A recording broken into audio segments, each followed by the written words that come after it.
네, 안녕하세요. 상표법 입문 강의 29회 진행하도록 하겠습니다. 강의는 윤영건 변리사가 하고 있고요. 변리사 시험 대비 입문 강의입니다. 자, 우리 지금까지 우리 등록 요건을 쭉 봐왔습니다. 등록 요건 5단계 계속 기억하시고 많이 반복을 한다고 했죠. 자꾸 눈에 익혀두시면 또 기본 강의 때 쉽게 익숙해지시고 2차 때는 이런 게 이제 머릿속에 딱 박혀 있어야 됩니다. 등록 요건을 판단하는 거 요 딱 5단계만 주로 보시면 되고요. 나머지 기타 내용도 있지만 그거는 1차용으로 법조문으로 정리하시면 됩니다. 자, 그럼 상품은 상품 명칭과 관련된 게 38조에 있는데 그거를 나중에 또 배우실 거고요. 상표 정의 규정 2조, 그 다음에 3조의 사용이사와 관련된 거, 그 다음에 우리 33조가 있었죠. 자타식별료 관련된 거, 34조는 지금까지 제일 많이 한 거죠. 앞에서 부등록 사유. 자, 이제 오늘 하려고 하는 게 35조라는 겁니다. 순서대로 쭉 법조문이 있는데 34조가 워낙 많아서 1학 같은 경우에 몇 호까지 있었죠? 22호까지 있었죠. 그러다 보니까 조금 뭐야? 이럴 수도 있는데 부담되지만 이제 마지막입니다. 35조. 선출원주의라는 걸 규정합니다. 출원은 뭐라고 했죠? 특허청에 신청하는 건데 먼저 출원한 사람이 임자다. 그러니까 먼저 온 사람이 대접을 받는 거죠. 그렇죠? 그걸 선출원주의라고 표현을 합니다. 이걸 이제 그림으로 좀 보면, 자, 특허청에 누가 먼저 출원을 해놓은 겁니다. 이제 A라는 게 어플리케이션 출원이라고 했죠? 먼저 출원을 했는데, 을이 이렇게 유사한 상표를 뒤늦게 이렇게 쭉 출원을 한 겁니다. 그러면 당연히 먼저 한 사람이 이거를 인정을 받아야겠죠. 그래서 그 판단 시점이 등록 여부 결정시입니다. 이게 출원 시 아니면 등록 여부 결정시인데 예외가 되는 건 34조에만 있고 특별한 경우 아니면 다 모두 뭐라고 했죠? 등록 여부 결정시인데 요 상표가 계속 출원 중인 상태로 남아 있다면 요게 35조 위반이 됩니다. 35조 위반. 요게 이제 가장 기본적인 개념이고요. 더 자세하게 들어가면 35조는 한 6항까지 있게 됩니다. 그래서 그 내용이 있는데 요것과 비슷한 게 만약에 요게 출원 중이라고 했는데 만약에 출원이 쭉 하다가 등록이 됐다면 어떻게 될까요?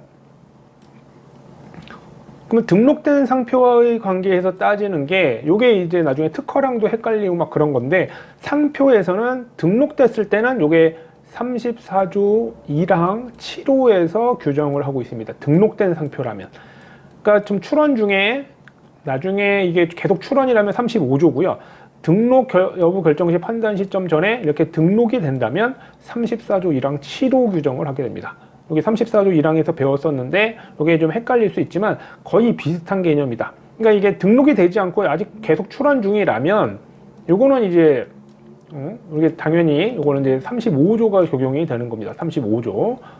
그래서 그거를 구분을 하셔야 됩니다. 35조를 구분을 하셔야 된다. 그래서 그렇게 따로 보게 되고요. 그걸 이제 법조문으로 보게 되면, 자, 동일 유사 상품에 사용할 동일 유사 상품, 동일 유사 범위였죠. 그게 다른 날에 둘 이상의 출원이 있으면 먼저 출원한 사람이 등록받을 수 있다. 아까 그림이 딱 그거죠.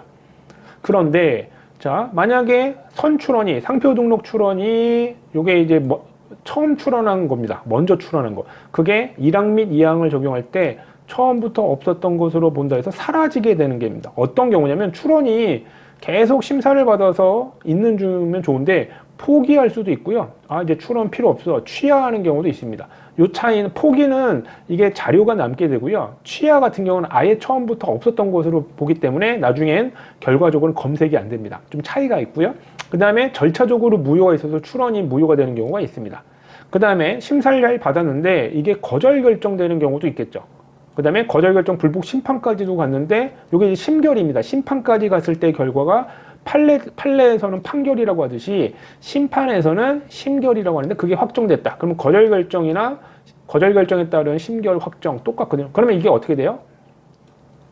출원은 없었던 것으로 보니까 선출원이었던 게 먼저 출원된 게 사라지죠. 그러면 등록이 가능해집니다. 그래서 요거는 보통 포치무거 이렇게 외워두시면 좋거든요. 포치무거 앞글자만 따서 포치무거면 처음부터 선출원에 이게 없어지는구나. 이걸 선출원의 지위라고 합니다. 어떤 위치가 있는데 그렇죠? 근데 그 지위가 소멸하게 된다. 선출원의 지위가 소멸한다. 언제? 포치무거 또는 포무치거 이렇게 외워두시면 됩니다. 자, 여기서 개념은 어렵진 않은데, 요게 이제 또 헷갈리기 시작하죠. 34조 1항 7호라든지. 자, 근데 여기 다른 날이라고 돼 있었잖아요. 그러면 이제 이런 경우는 어떨까요? 같은 날에 출원할 수도 있잖아요. 그럼 같은 날에 한 경우는 어떻게 할 거냐? 그럼 같은 날에 하게 되면 요 35조를 제가 1, 2, 3, 4 순서대로 안 했고 사항으로 했죠. 자, 여기 보시면 협의를 하게 합니다. 협의. 근데 협의가 하라고 했더니 협의가 신고를 안 했거나 성립되지 않거나 아니면 협의가 성립되지 않거나 협의가 불가능해질 땐 그러면 어떻게 하냐면 아주 독특합니다. 특허나 디자인하고 틀리게 상표는 추첨을 합니다. 나중에 특허나 디자인의 경우에는 둘 다 못 받게 됩니다. 성립을 하죠. 그러니까 특허나 디자인은 뭔가 창작을 하고 기술적인 건데 상표는 사용하는 게 중요하고 상표는 어떤 문자나 도형이나 이런 게 있지만 그거는 창작의 문제는 캐릭터나 뭐 이런 거라면 그건 저작권 문제지 상표는 그런 표장을 가지고 기능을 발휘하는 사용이 중요하니까 선택의 문제일 뿐이라 선택을 했느냐 안 했느냐 그런 거니까 그 선택 중에 누구 한 사람만 주면 된다. 그래서 독특하게 추첨입니다. 상표는. 이게 이제 특허 디자인 그런 것과 보호 대상이 달라서 그렇습니다.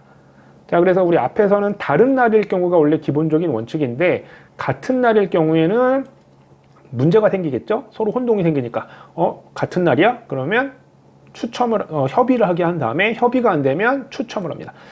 여기 보시면 같은 날입니다. 같은 날이라도 아침에 출원한 사람이 있을 거고 저녁에 출원한 사람이 있는데 그 차이가 있느냐? 없습니다. 이게 이제 나중에 출원을 하면 뭐 시간도 찍히긴 합니다. 실제 그런 출원 서류를 보면. 네, 실제로는 시간을 안 따지고요. 날짜로만 따집니다. 그러니까 뭐 같은 날의 경우에는 뭐 그냥 새벽부터 어디다가 뭐 전산으로 한다거나 이런 게 필요가 없습니다. 같은 날에 하면 그냥 같은 날로 그 날에 한 걸로 다 취급을 하니까 이런 규정을 적용할 때 큰 차이가 없게 됩니다.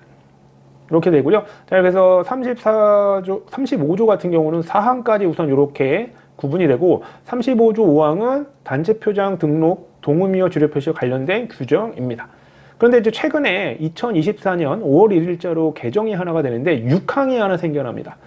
자, 이게 어떤 거냐면 자, 우리가 34조에서도 비슷한 게 있습니다. 34조 1항 7호에서도 비슷한 게 있었는데 동의를 받으면 된다 이런 게 기억나실지 모르겠습니다. 자, 이렇게 35조에서도 먼저 출원한 사람이 있어요. 그러면 이거 분명히 35조로 문제가 되는데 만약에 얘가 동의를 하겠다. 이 상표 출원이 문제가 된다 하더라도 난 동의하겠다. 같이 공존해도 된다. 라고 동의를 받으면 요거는 35조에 적용되지 않아서 등록이 가능해집니다. 대신 이렇게 유사한 경우에만 적용되고요. 동일한 상표, 동일한 상품을 그대로 또 인정을 하면 똑같은 상표가 계속 생겨날 수 있거든요. 동의받으면 되고 동의받으면 되고 하니까 그렇게는 안 됩니다. 그래서 동일한 경우는 빼고요. 유사범위일 때 먼저 선출한 사람이 동의를 한다면 이 후출원이 35조가 문제되지 않습니다. 자, 처음에 확 와닿지 않으시더라도 우선 이런 게 있다는 거, 동의제도. 이게 이제 개정이 됐기 때문에 너무너무 중요하니까 잘 알아두시고요. 자, 이제 35조가 끝나게 되면 보통 기본 강의에서도 그렇고 이런 걸 배웁니다. 우리 상표법에서는 국내 상표법은 등록주의고 대부분의 나라가 등록주의지만 미국이나 필리핀 같은 경우에는 등록주의도 있지만 사용주의 요소가 좀 가미됩니다. 이게 뭐냐면 자, 먼저 쓴 사람이 원래 상표는 임자여야 되지만 그 사람이 주인이어야 되지만 그 관리하기가 힘듭니다. 누가 정말 먼저 썼는지 자료를 맨날 확인할 수 없으니까 일정한 절차를 밟아서 등록된 거를 보호해 주는 게 편하거든요. 하지만 너무 등록을 하게 되면 브로커들이 생겨나요. 먼저 등록을 해놓고 먼저 쓴 사람이 있어도. 그래서 사용주의가 아직 미국이나 필리핀 같은 경우에 있는데 좀 강해요. 필리핀은 미국의 영향을 받아서. 그렇지만 이제 등록주의만 하면 브로커들이 생겨나고 하기 때문에 알박기처럼요. 그래서 사용주의를 요소하는 요소들이 생겨나는데 사용주의가 요소가 가미된 규정들이 꽤 많습니다. 그런 규정들은 다 특 A급들입니다.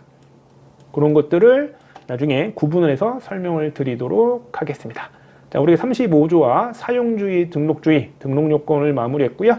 자, 이렇게 해서 우리 입문 강의 29회 마무리를 하고 다음 시간에 30회 때 뵙도록 하겠습니다. 들어주셔서 감사드리고요. 좋아요, 구독, 댓글 해주시면 힘이 날 겁니다. 부탁드립니다. 감사합니다.